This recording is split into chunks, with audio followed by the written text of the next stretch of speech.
Peace, everybody. Lance Smith, aka FREELANCE333.3, FREELANCE33 and a third, and this is What's the Motivation?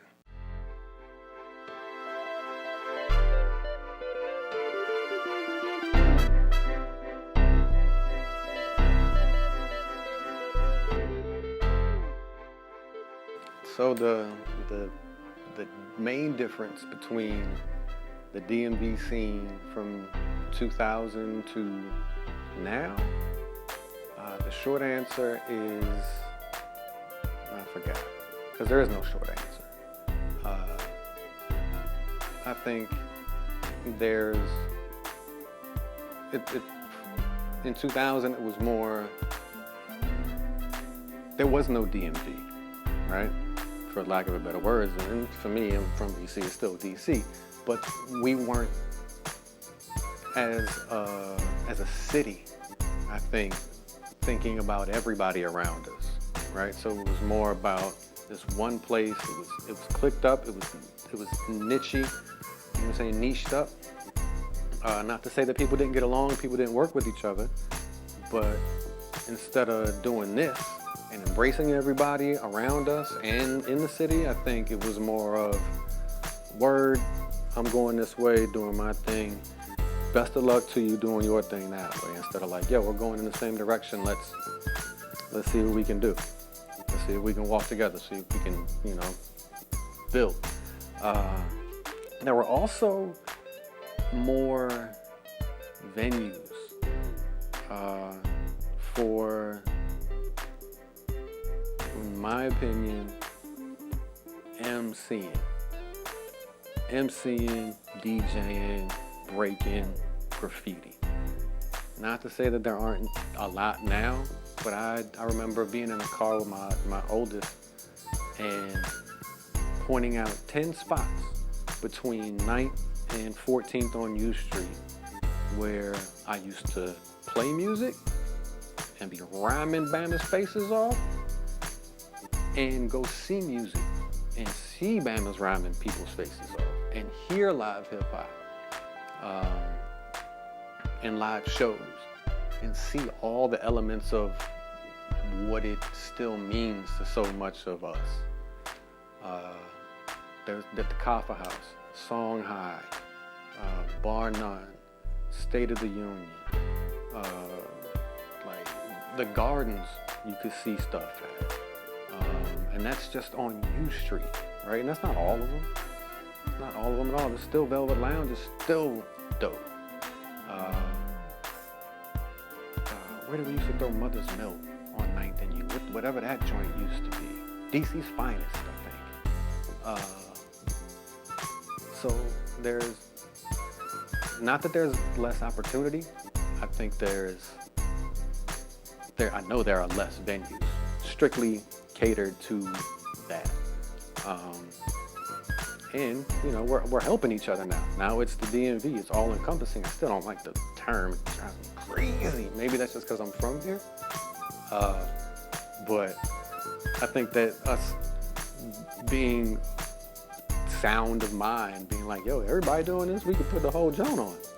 Instead of just, let me put myself on. And again, not to say that everybody was doing that, but it's like the flower bloomed all the way, man, or the onion got peeled all the way back, and it's like, word, we can, this is what it comes down to?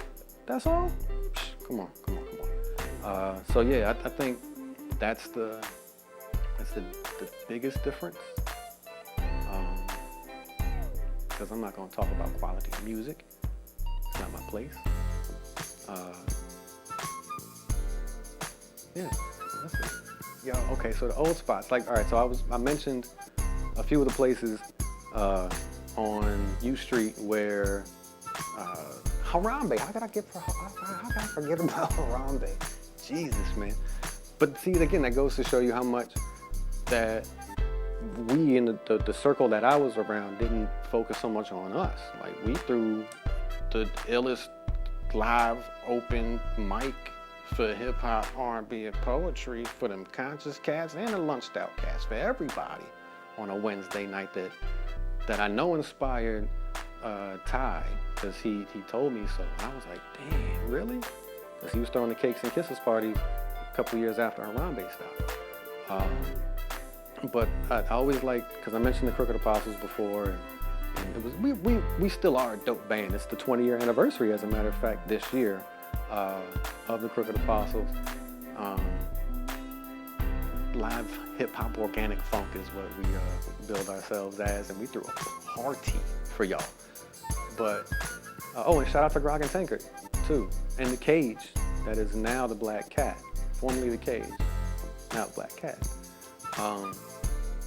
But Copper House, not only could you smoke weed in the Copper House in the late 90s, early 2000s with nobody saying anything to you, you saw some of the dopest MCs walk through that joint. And I never made it to, Copper House, let me stay focused. So we were out as the Crooked Apostles, trying to get our first gig out, like on U Street. That was the shit, right? You know, being on U Street if you're gonna do anything, so people can see you. And this relates to how open the city was. We just made up our first press package, and it wasn't anything to be like, damn, like we gotta get these guys. It was dope. It was as professional as, you know, we young kids could do at that time, at least we thought. And I wasn't there, and I can't remember who it was. I think it was like Nate and Eddie or Kevin and Eddie and somebody else. I can't remember. But they handed the press packet to Black Mongoose, who used to host open mics and shows there. Shout out to Black Mongoose. And he was like, yo, y'all want to play right now? Like tonight? And they were like, well, we can't do it tonight, dog. Like, we got to talk to people. But we had one of our first shows at U Street, or on U Street at the Copper House, thanks to that openness, thanks to how dope everything was. And we did roll around in a white Ghostbusters hearse, so that took it was an attention getter, to say the least. And not a lot of people were doing the live hip hop with an integration, I think, of the music that we had all melded together at the same time. But that's my quick story about the Copper House. And then, what was the other joint where you had to walk all the way up those stairs to get there? It's gonna come back to me. I'll mention that too. But I know that they used to throw like MC battles downstairs, and upstairs it would be the Apostles and 3LG playing, and Team Demo would be there. Like, oh, it's gonna kill me. Aerico Lounge. If you want no lounge, you get that motherfucker. You had to walk up 3 big ass flights of stairs. But yeah, and then later on, Flex and I put it together. He was like, y'all were that band that was playing upstairs the whole time cranking? Like, yeah. And you were the dope dude downstairs rhyming all the time? With all the dopest MCs in the city to this day, still there. Yet I digress.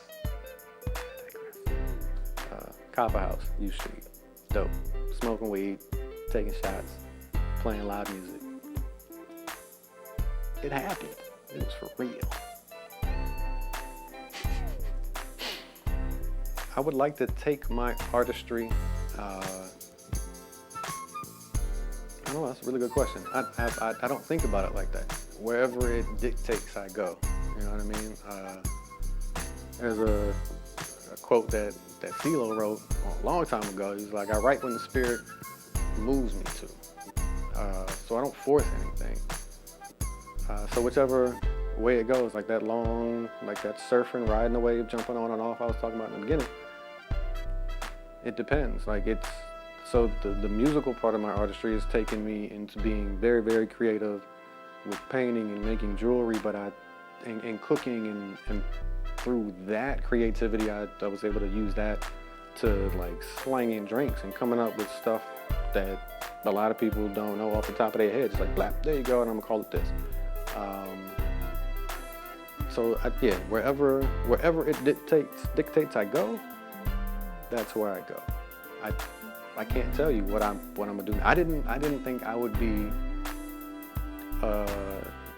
you know, running bars and making drinks, like really making drinks through the art that I started 20 years ago. You know what I'm saying? Like, we love drinking alcohol, we love smoking weed, we love having a party, but I didn't know that would lead me to this point. And I'm not mad at any of it. I'm very happy where I am. I don't think 20-year-old Lance would see himself where I am now. And that's not a good or bad thing. You know what I mean? It's just that trajectory. I went where it directed me. And yeah, that's where it'll take me. So I don't know. Some other dope ass place though. Fatherhood is amazing. It's challenging. But it's something, again, like 20-year-old Lance would not see 41-year-old Lance with 2 kids. You know what I'm saying? Let alone 2 black boys that are my heart. I got 2 hearts now. Fatherhood is something that changed me and continues to change me and make me a better man every day. It's because I was blessed enough to be gifted with a father who I lost very young. But I was blessed to be gifted with a father that loved and showed love, not just to me and my sister and my mother, but to everyone he came across. I got to see that for 7 years straight, day in and day out.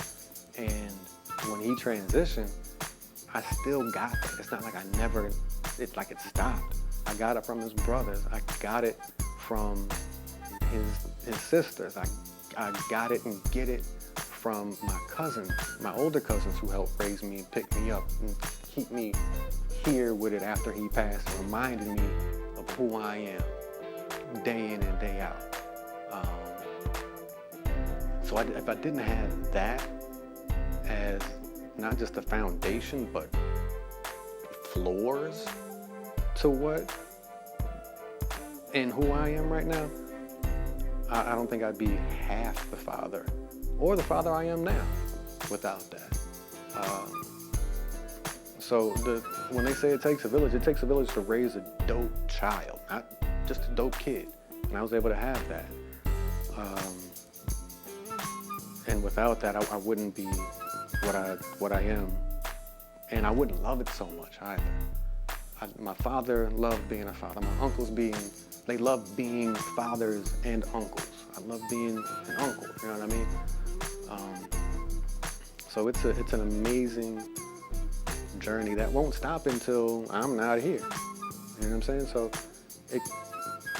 it's dope. It's super tiring early though. My God, man.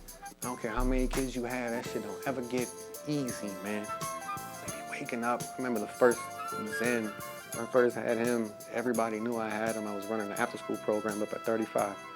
And my kids would come in the summer, and I'd be knocked out on the couch. I mean, sprawled out. And they would be like, ooh, Mr. Lance has baby. That's right, we got to step in real quick. And they would come in and gently wake me up. Like, all right, Mr. Lance, it's time to get up. I'm like, oh, thank you guys. Thanks for letting me sleep for a little bit. But even that part's fun. Like, even that part's fun. Even when you get shitted on. I got shitted on. We taking my little man. I got straight shitted on by 9. We're about to take pictures. Take pictures, professional pictures. I'm not gonna be in pictures, thank God.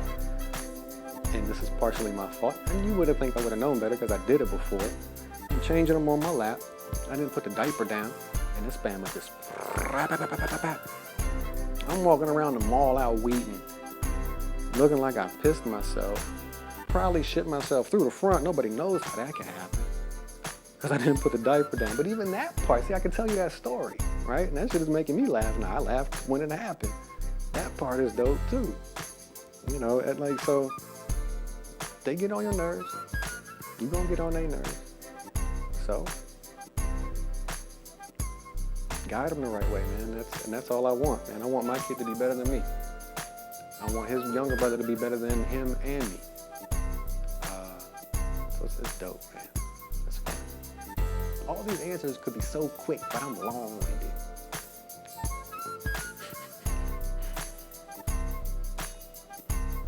The pandemic is interesting, man. It's treating my lifestyle like some shit. Restaurants have closed, bars have closed, folks are opening, reopening, closing, it not being the same. My wonderful lady is teaching from home, and that in itself, with the boys, is different. Me not working right now is different. So it's a challenge. But not anything that can't be overcome. So, you roll with the punches and you stay steady. Always progress. You know what I'm saying? Brother Nate, progress all the time. So it's different to say the least. But I think it's brought out the best in me, and it's definitely helped with my relationship because my lady and I were never used to seeing each other as much as we do. She's a teacher, I run bars. She's gone during the day, I'm with the baby. She comes home, I'm out the door. And it was like that. So we cherished the time that we had. We got on each other's nerves a lot less. But, after, that little honeymoon period, oh, baby, we gonna be in the house together all the time comes, man. Could you please stop doing this shit that I tell you makes me dry? But that you get over that too. So it's brought us closer together. We learned a lot more about each other. But fuck this damn thing, man. Put masks on, care about people, dog. Like that's all you gotta do. Shit is simple, man. Science is real. Not the YouTube science shit. Motherfuckers, the scientists publish articles with other scientists backing them up. They're journals, they're scientific journals. My sister is a scientist. I know these things. And if you don't even believe in that shit, the least you could do is care about somebody else because we know it goes someplace else. I didn't even want to get political, so we could take all that whole shit out. But the pandemic has treated me, fairly, I'll say. I can complain, but I won't. What's the sense in it? Gotta work. Progress. Fuck the pandemic.